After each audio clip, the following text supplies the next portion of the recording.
Hello and welcome to Tuesday in Parliament. Our look at the best of the day in the Commons and the Lords. On this programme, a blame game in the Commons at the protest action taken by prison officers.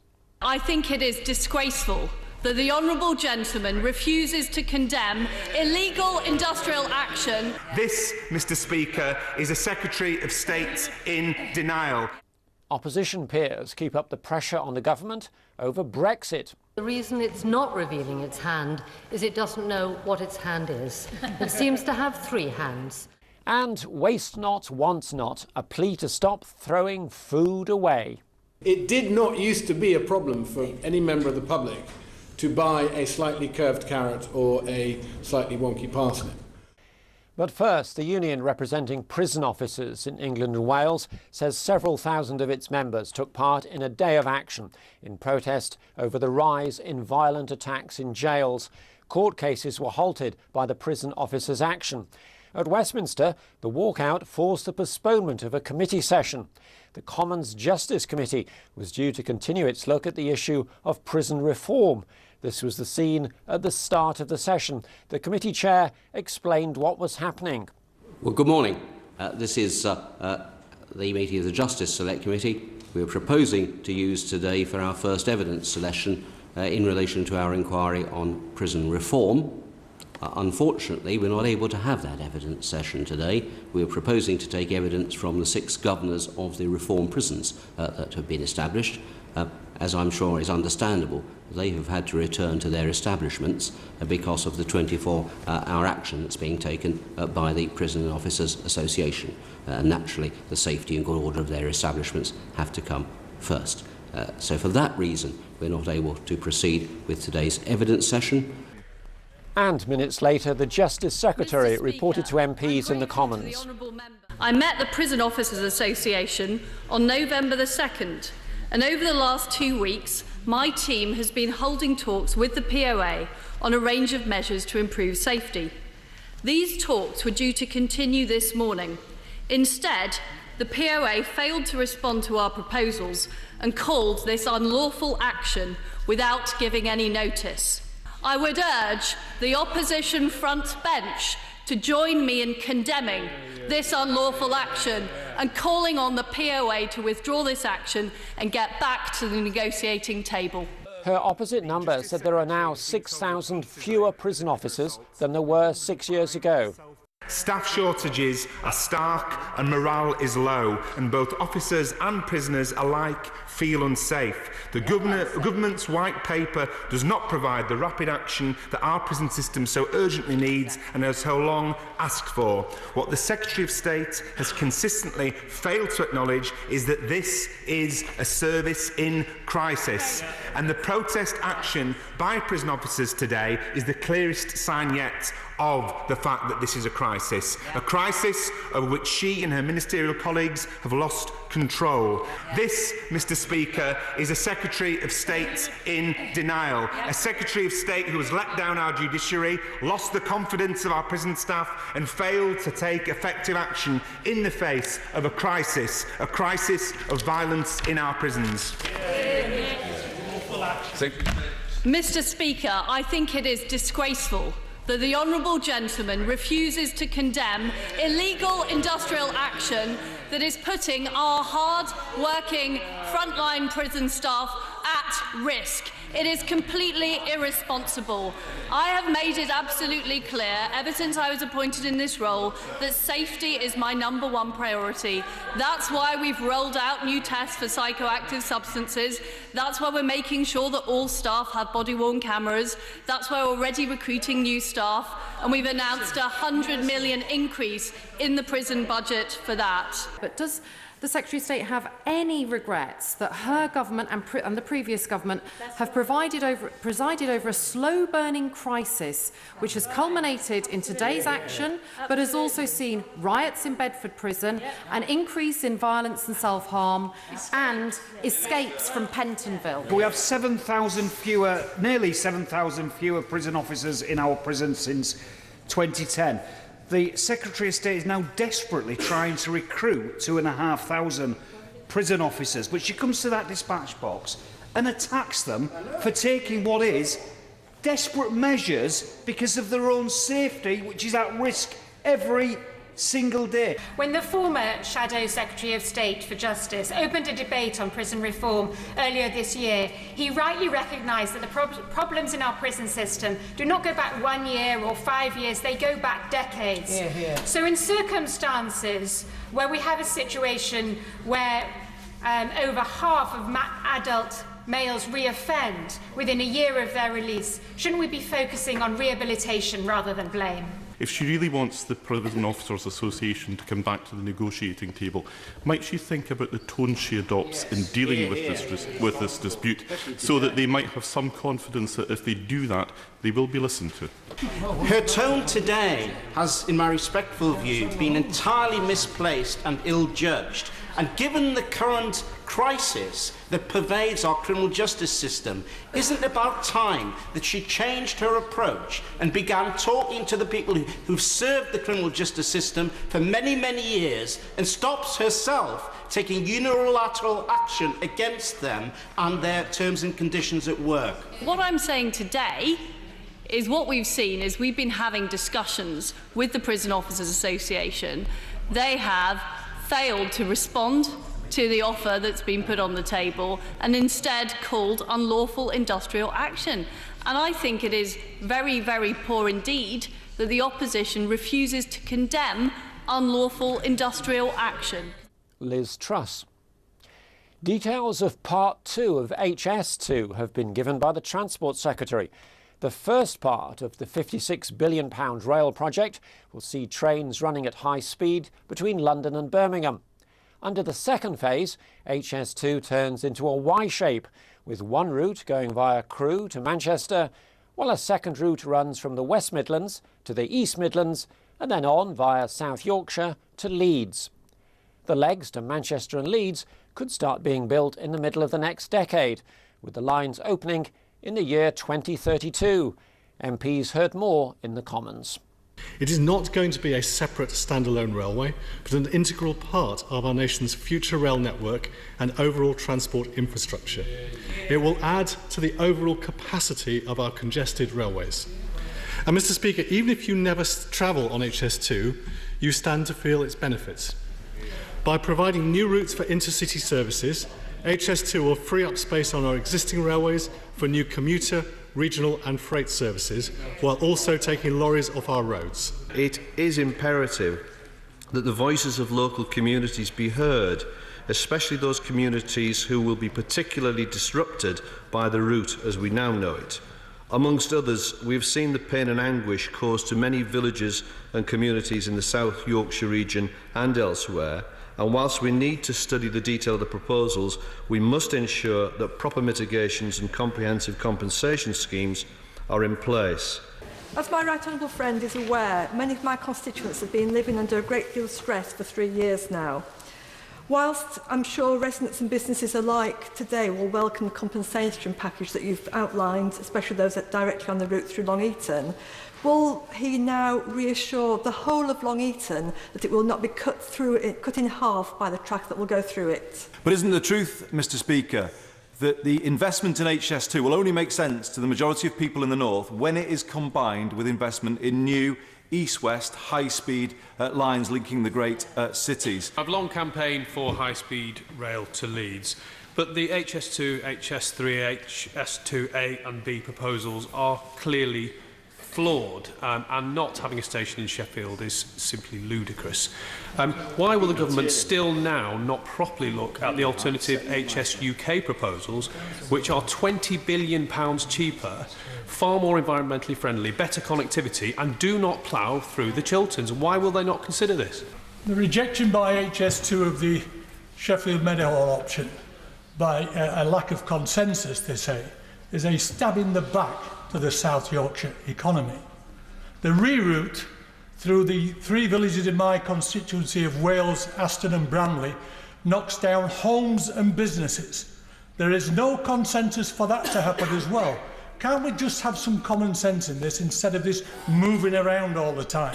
Mr. Speaker, I'd like to extend an invitation to the Secretary of State to come to Bolton and travel with me on the trains, especially in the rush hour, to see how squash like sardines my constituents are, how the trains are short, how so many of them miss their trains and they're late for work. Firstly, can I congratulate the Government on the joined-up thinking with regards to the West Coast franchise and HS2. Secondly, can I welcome the announcement today, but will the Minister confirm that there will in due course be a third stage taking the route further north, arguably to the true north, and of course will they take into account Carlisle as a possible station? Mr Speaker, we support high-speed rail, but not just to Birmingham, Leeds or Manchester. This announcement, unless followed by a commitment to speed up links to Scotland, effectively means us getting, in relative terms, further away from London. The debate over High Speed 2. The blame for food waste must be laid squarely at the door of supermarkets, a Commons committee has been told. It's estimated some 15 million tonnes of food is thrown away each year in the UK. Half of that comes from our homes. The TV chef, Hugh Fearnley-Whittingsall, and campaigner Tristram Stewart told MPs on the Environment Committee that supermarkets must take the lead in reducing waste by, for example, persuading people to buy wonky vegetables. We must acknowledge the problem of waste being caused at home, and we must help people to deal with it. And there is a useful website called Love Food, Hate Waste, and it's it's had some penetration. It would perhaps be more effective if it had more and we found ways to do that. But the other thing, of course, is not to forget that actually the retailers are also complicit in the problem of domestic food waste because of the way they sell us food. How can consumer behaviours through food and food waste be changed?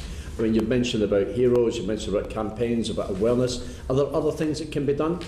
I believe, and this is the way in which we've always campaigned, it doesn't work just to tell consumers to stop wasting food, because they are perfectly well aware that the supermarkets that they're buying their food from are putting into their rubbish bins daily 100 times what any individual household is doing on a weekly basis. And therefore it makes sense to communicate these two changes that are required together. And that's what we've always done. Yes, we all need to reduce our food waste, take responsibility for that, but also become an active citizen in the food supply system that you're buying into. Namely, go to your supermarket and ask them if they're donating the surplus at the end of the day. Ask them why all the apples look the same, what happened to all the wonky ones. He said date labels such as use by and best before were causing confusion. Use by date does get used on a lot of products like yoghurt and milk and meat, none of which actually requires a use by date. They should be best before date products. Meat, everyone thinks, oh, meat's used by date product. Raw meat isn't. You zap it in the cooker, you're going to kill off everything. Unless it stinks, it's going to be fine. Gentlemen, whose fault is it that vegetables are not sold for cosmetic reasons? The supermarkets for not selling them, or the consumers for not buying them? Hugh? That's a great question. And of course there's going to be responsibilities on both sides. But I think, as far as I can say with some degree of certainty, historically, if you look at how this culture has come to where it is now,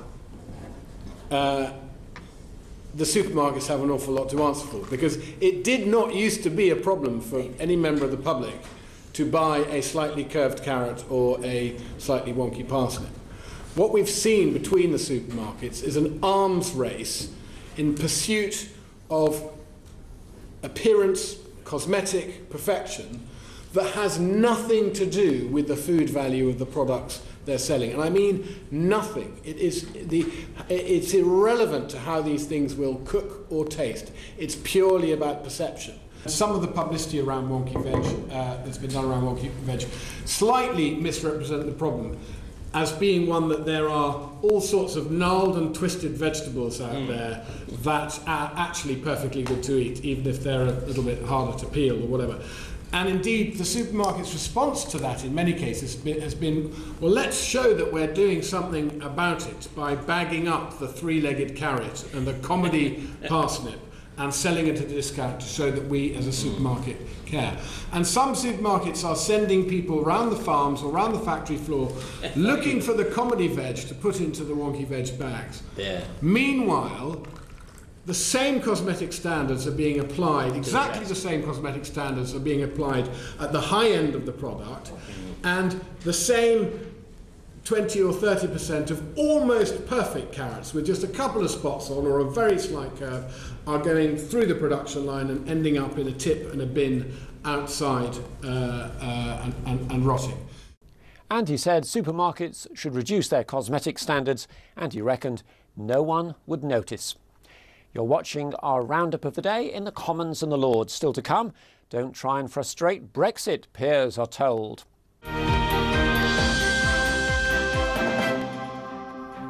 Now, is secondary ticketing just an inevitable part of the entertainment industry, or should new laws be passed on the reselling of tickets following the advent of online transactions?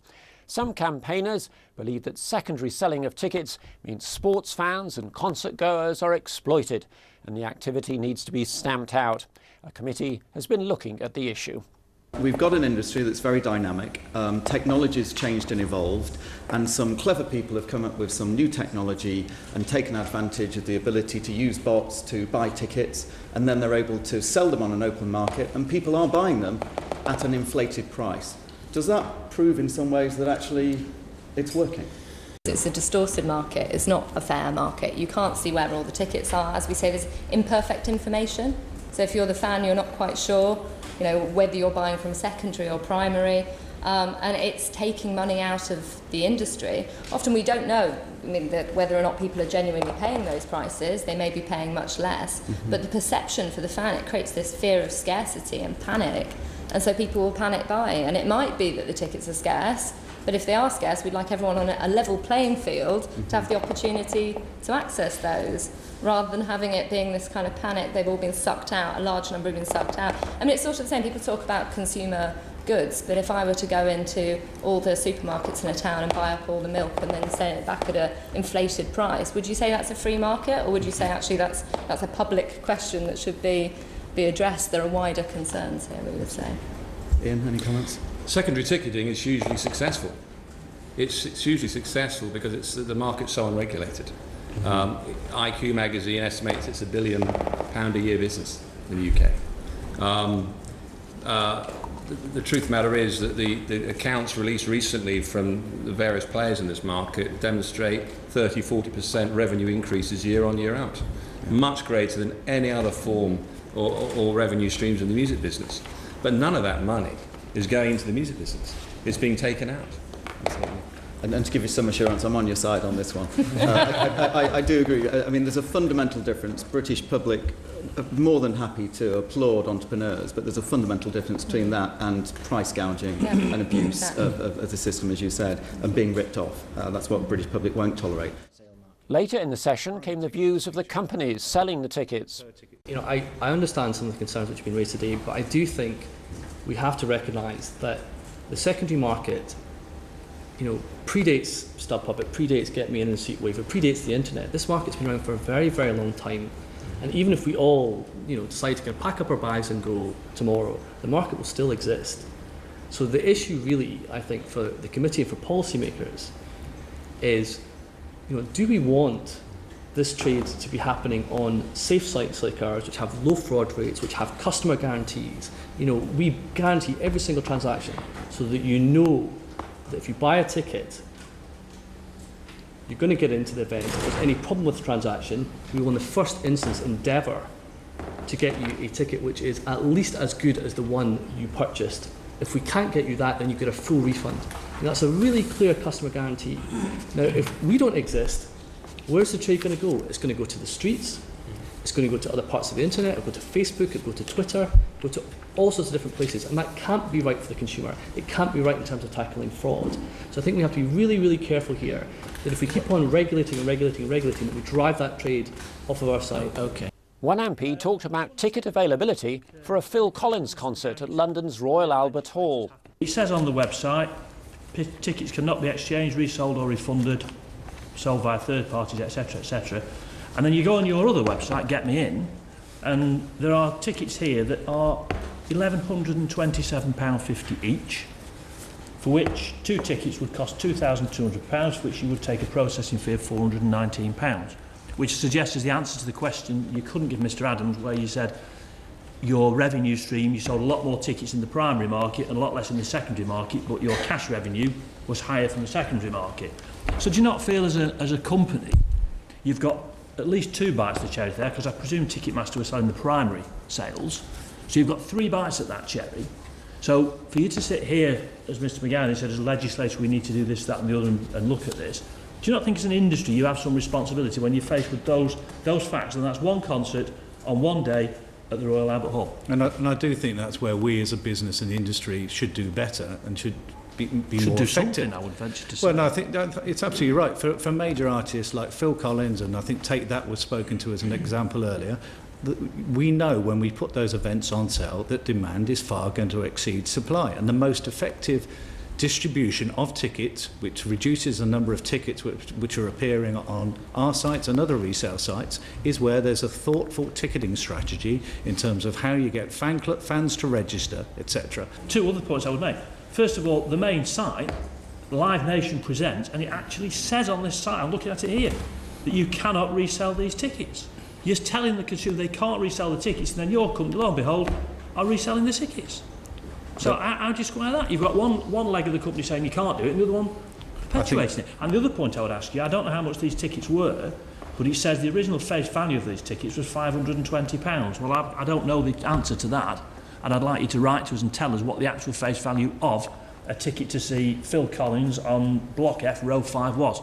I'd venture to say I'm not sure it'll be 500 quid. I'm not fully aware of the pricing on Phil Collins. No, I'm not, but I would like to know. Absolutely. But I repeat the question. One of your websites says you can't resell it, and then your other website is perpetuating the resale. So what's right, what's wrong, and why are you allowing that? There should be a consistent message, and I'm happy to go away and look at that, because we, as a company, whenever within our resale businesses, if there are specific terms and conditions, which has happened on other events during this year, we will make sure they are highlighted on the resale site. Peers have been given a warning not to try to block Article 50, the legal step by which Britain starts its departure process from the European Union. And in the Lords, a minister dismissed suggestions that there was confusion at the heart of government over how it intended making Brexit happen. A Lib Dem peer noted the Conservatives' election manifesto last year had come out positively for the European single market. If Parliament is now to take a role, and I'm sure that the government could benefit from some of the expertise in these negotiations, some of the expertise in this chamber, is it not time that the government should at least allow us to debate how it sees the pros and cons of what is perhaps the most important issue at stake, namely our relationships with the single market? And indeed it's highly relevant to the assurances given to Nissan.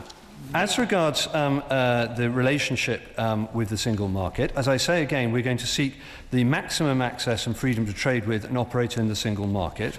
There are clearly a whole range of ways in which that might be achieved. The noble lords will know of the relationships that Turkey, Switzerland and Norway all have with the single market. But as the government has said, we're looking at these options, but we're intending to take a bespoke approach. The question refers to a green paper. It's normal to have following a green paper to have a white paper. Is this not just naked delaying tactics, and the British people want Her Majesty's government to get on with it? Isn't it the truth that the government was so ill-prepared for Brexit that the reason it's not revealing its hand is it doesn't know what its hand is? It seems to have 3 hands. 3 different ministers, not in agreement, and one of them even failing to meet the 27 of his fellow members of the European Union whose support we will need in our negotiations. Now the Conservative government is focusing purely on its internal party interest. Can the noble Lord the Minister tell us when it will get back to prioritising the interests and needs of the United Kingdom people and businesses, which means avoiding a destructive hard Brexit? Yes.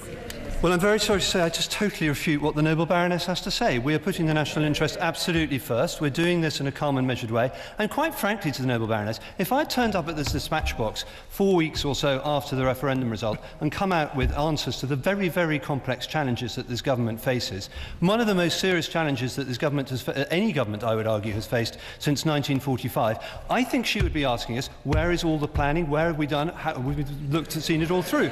No, let me see this through. Let me make this point to the noble Baroness. We are doing this in a reasoned and controlled way. I very much hope that they're not looking to overturn this, nor block it in this House. Lord Bridges. And that's it for this programme.